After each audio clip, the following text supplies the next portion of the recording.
Bom dia, meus amigos. Estamos em novembro de 2023, aqui na cidade de Braga, em Portugal.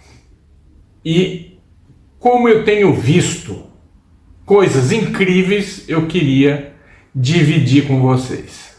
Então, olha, eu sempre ouvi dizer, e acho que até isso é de conhecimento público, conhecer o passado permite que a gente viva melhor o presente e faça uma previsão precária do futuro.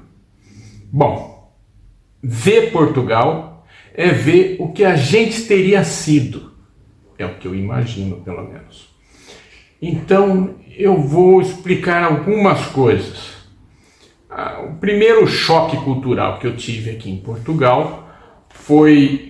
Primeiro, divido as coisas. Em Portugal, como turista, é uma situação, como morador, é outra, completamente diferente. Muda desde os restaurantes até as visitas. Bom, então eu fui numa exposição, numa cidade do interior. Eu moro no norte de Portugal. Fui numa cidade do interior, um vilarejo, como eles falam, e estava uma exposição. Cheguei lá, tinha um gado. Eu falei, porra, olha os caracu aí. Porque na minha infância eu vi carro de boi, né? E nos carros de boi, o Ferrari para puxar um carro de boi era um boi caracu. E aqui em São Paulo, né? E São Paulo, diga-se, era maior, né? Minha avó nasceu em Poços de Caldas, que era estado de São Paulo. Metade de Poços de Caldas era estado de São Paulo. Foi onde a minha avó nasceu. Minha avó Luísa Junqueira, então ela chamava Luísa Junqueira, meu avô também José Oswaldo Junqueira, tudo parente, né? Mas ela era paulista, porque nasceu em Poços de Caldas. Parece incrível. Bom, mas a gente chega nesse... Quando eu via os carros de boi, eu via aqui em São Paulo muito caracu. São Paulo, que eu digo, é ali mistura com o sul de Minas. Muito caracu. E entrava lá em Minas e eu via uns boi também, chifrudão, boi forte, então que eles falavam que era junqueirado, gado, que era um antigo gado junqueira, meio perdendo as origens, então era um junqueirado, era um gado mais escuro, um amarelo mais escuro. E, bom, eu cheguei nessa exposição, olhei lá, falei, porra, tá aí os caracu e o junqueirado aí, ué, esses boi eu conheço todos eles, né? Cheguei perto lá, era outra raça, daí eu perguntei para eles lá, né, o criador, falei, escuta, e essa raça dele? Começou a me explicar a raça, uns nomes meio esquisitos, mas eles cultivam essa tradição, eles ainda criam o mesmo gado, e uma carne maravilhosa, um marmoreio, todos aqueles comentários lá daqueles experts em churrasco, coisa maravilhosa, tá? Então eu fiquei pensando, puxa vida, como é que se perdeu tanta coisa com o passar dos anos no Brasil? A gente não sabe nem o nome, inventaram outro nome, caracu, junqueirado. Pô, eles tinham que ter conservado o mesmo nome para ter uma troca genética hoje, né? Mas de qualquer forma, esse foi o início.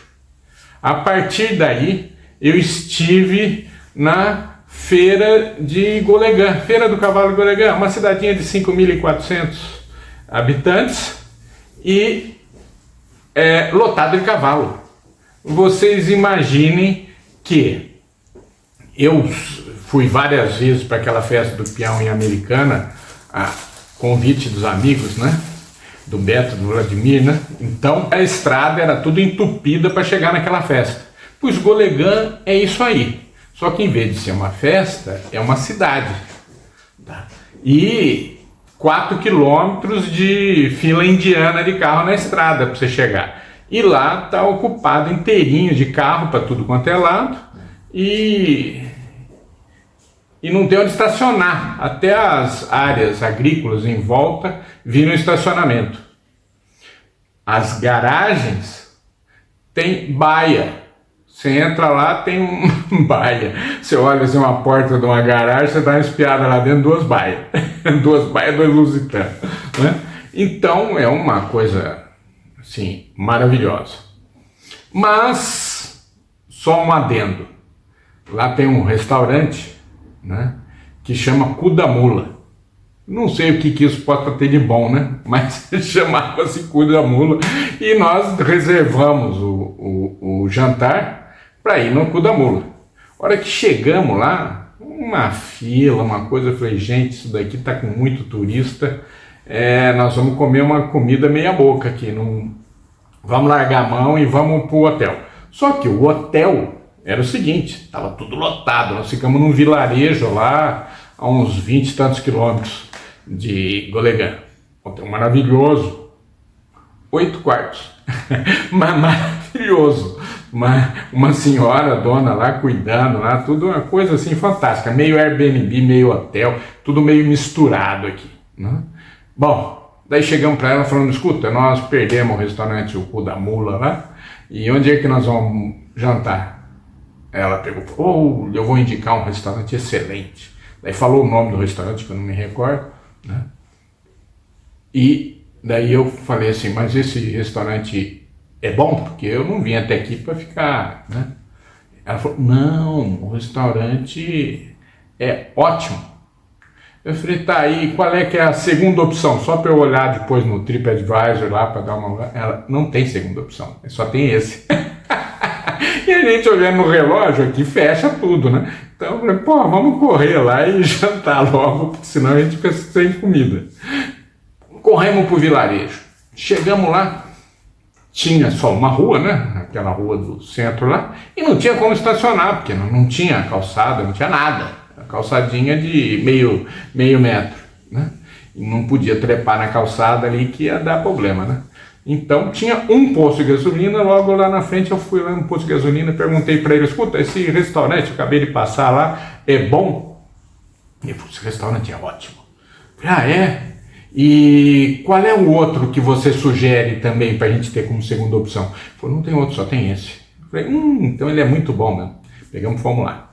A hora que nós entramos, tinha as mesas vazinhas, arrumadinha, vazia, 2 pessoas lá dentro, conversando com o dono num balcão ali.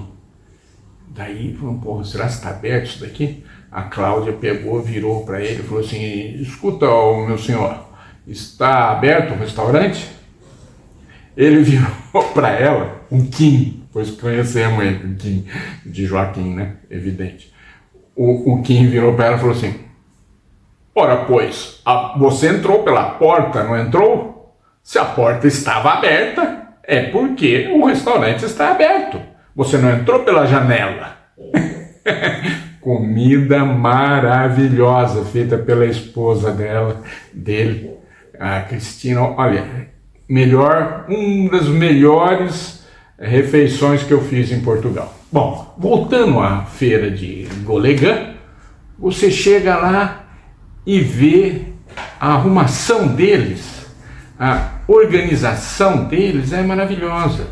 Existem uns estandes em volta da pista principal, a cidade não tem praça, tem pista.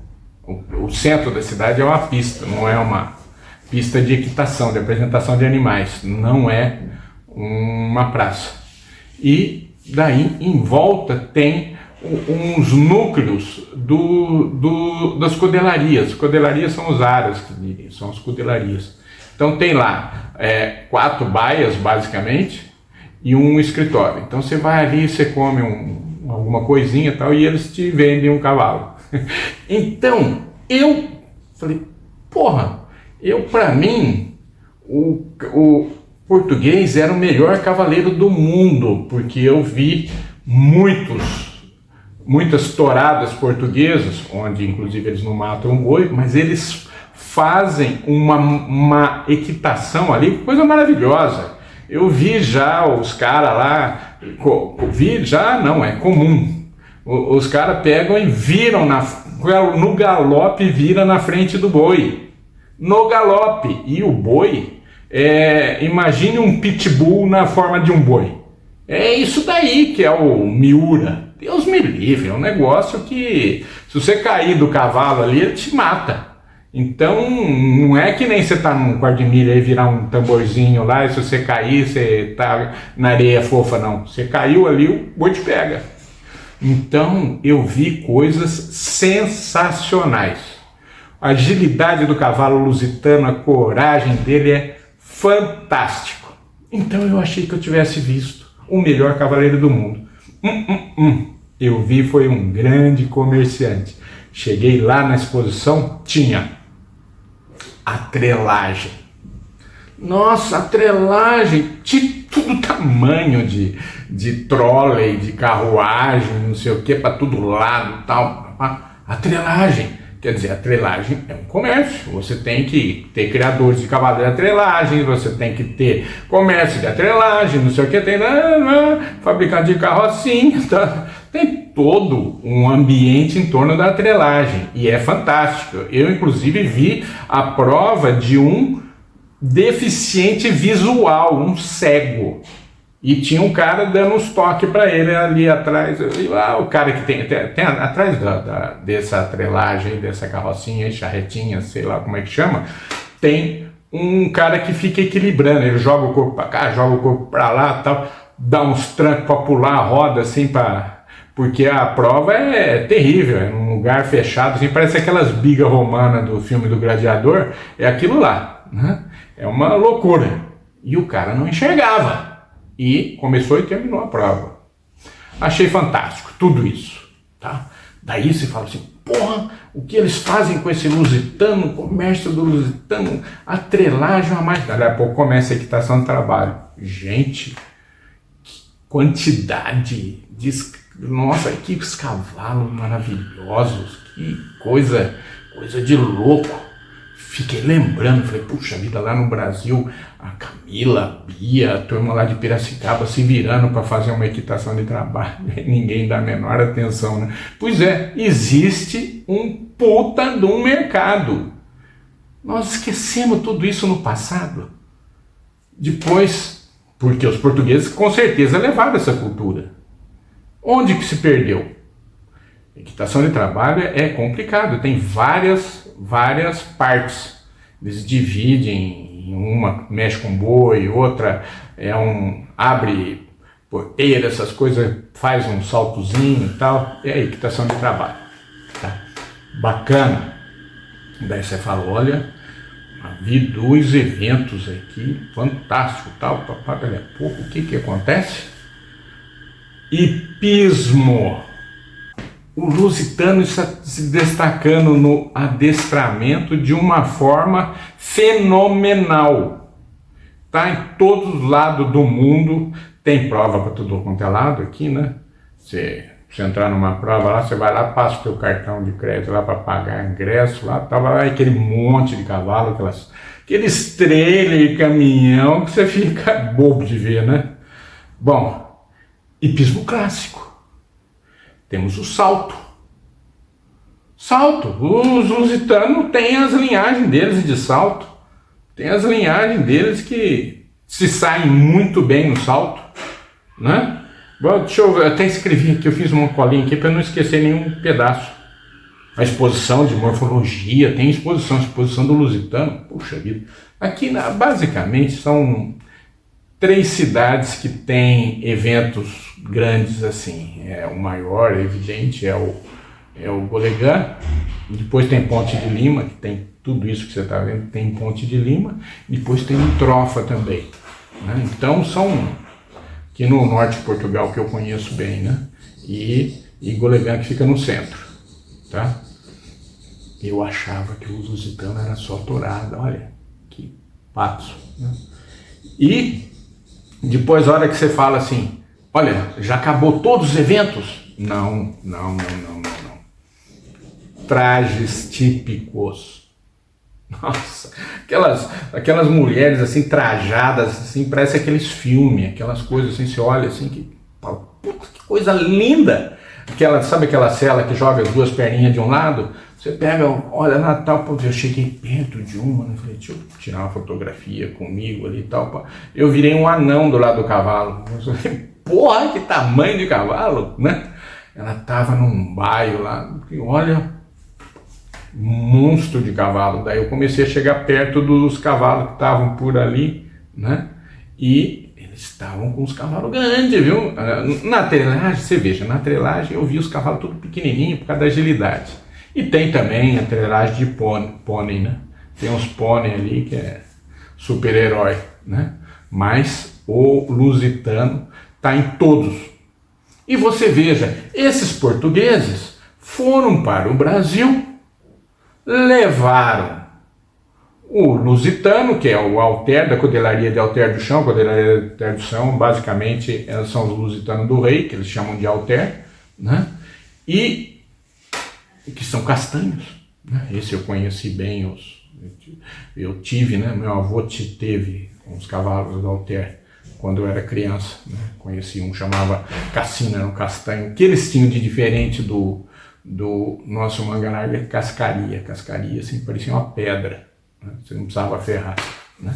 Bom, não vamos viajar na maionese, né?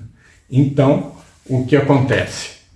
Eu fiquei abismado do que nós poderíamos ter sido, o que nós poderíamos ter feito pelos cavalos portugueses que foram para o Brasil.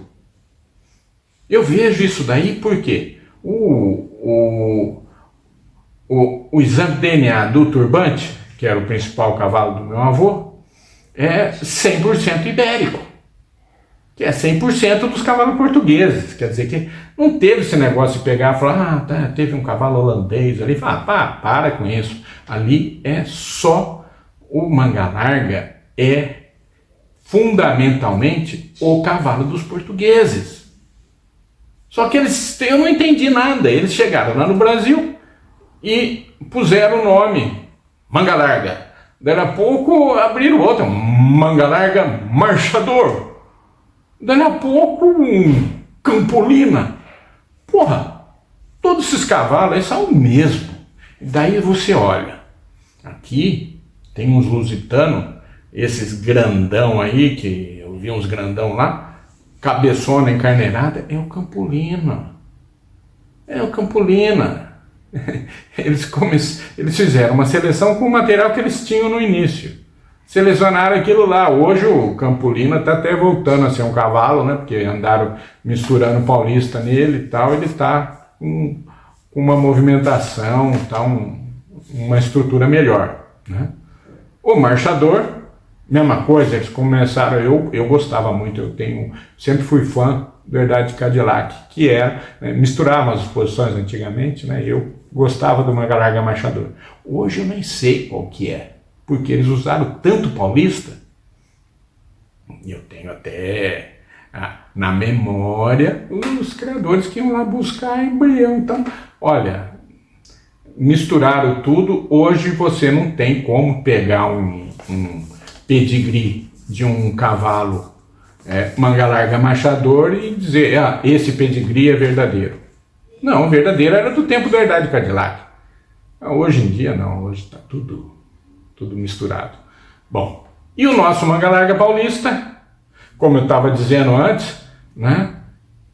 Poucas pessoas ainda tentam fazer uma coisa. Por que juntariam um público?